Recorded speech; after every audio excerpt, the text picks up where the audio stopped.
So I'm making cheese again, and I forgot to hit pause on the camera here.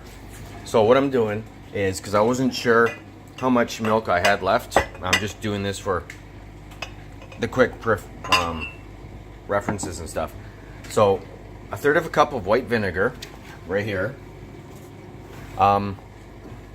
for every gallon of milk. And because I was under a liter, so I'm using a third of a cup. And I've got the water boiling right now, or the milk, sorry. I got that boiling, and I've got it permanently stirred all the time, just so I can keep it going, right? And then I've got my temperature on 8. Oh, where are we there? There we go, on 8 here. So, and then I'm just showing how the milk should look close to being the milk or the vinegar added to it. See how it's foaming up on the edges like that?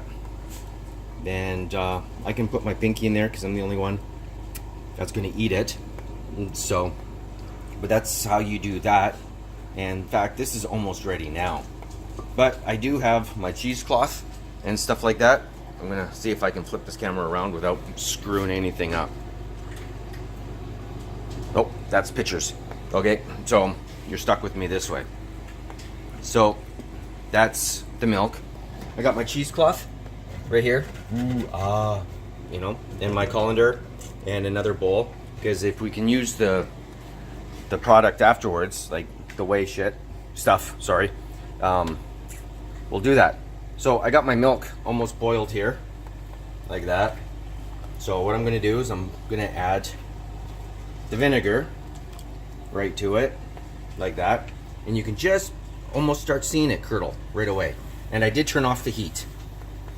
So you can see it curdling. See, it's already starting to curdle. Now this is fresh milk. And it's curdling up. And even if you wanted to, you could take it right off the burner and let it kind of simmer that way. See, you can see it's curdling up like that. See? And then what we're going to do is we're going to put it in the cheesecloth and strain it all. Now the tighter you do this, the more tight it's going to be. Like the density of it is going to be better. Because if you don't, then it's going to be flaky and crumbly like feta cheese. But I'll get back to that. So I put the cheese in the cheesecloth, like so. See, it's in there. And I'm just about to rinse out my pot here, so you know I've just done this. So, and then you take the cheese. See how it's kind of neat looking, right? So I'll be back. I'm gonna strain it out and I'm gonna tighten it up. Because like I said, if you have it just lightly done, then it'll be all flaky and crumbly like feta. And if you want a feta look like cheese, then go for it. But if you want something more firm like mozzarella or cheddar, whatever, that's what you do. So because it's hot, I'm gonna let it sit for a couple minutes. I've got it a little bit here. Usually a 2 liter will make like baseball size of cheese, but this is just not even a liter, right? So it's just shy of a liter of milk of 3%. So that's what this will make. And when it cools off a bit more, I'll put it in a container and I'll just show you how big it actually is. So because it is still hot, I just put it in a little saran wrap here, and I'm just tightening it up as I go. And I'm just gonna put it in this little tiny container because this will be more than adequate for that. So I'm gonna put it in the container just because I feel like it, and I can have it for later. So basically, voila, there's your cheese. And you can just take it apart.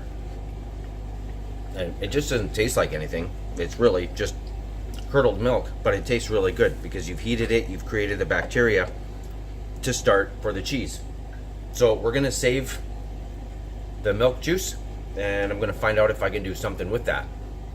Okay, and that's how you make cheese. 2 simple ingredients, white vinegar and milk. Heat up just before it boils, turn it off, and then let it simmer for a couple minutes after you've added your your vinegar, and then poof, you've got your cheese.